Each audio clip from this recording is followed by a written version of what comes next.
Maamuzi magumu ya VAR yameumiza Diego Simeone kwa mechi ya usiku wa jana dhidi ya Real Madrid na Atletico Madrid.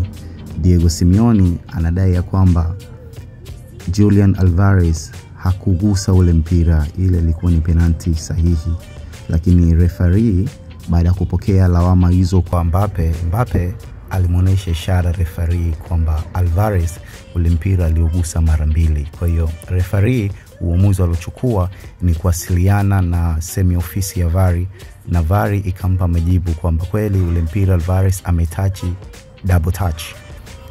Mpira ni double touch.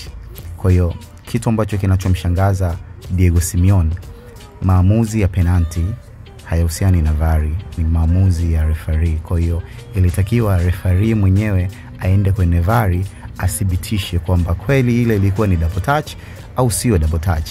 Hicho ndio kitu ambacho Simeone anacholalamika, na bado anachotaka marefa wathibitishe ile tukio la jana kweli ilikuwa ni double touch au sio double touch.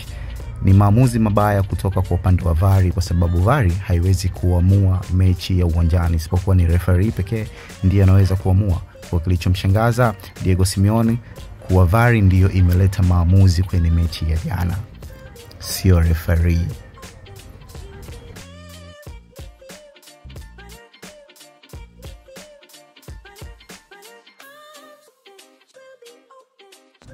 Huyu bidada ni mshabiki damu wa Real Madrid, anasema ameitizama hii video kwa mara 100.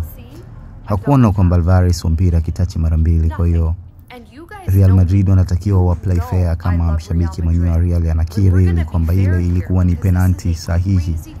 Ni uonevu ambao unaendelea, na bado ufalme wa Real unatakiwa uishi. Sio rahisi kuvunja ufalme wa Real.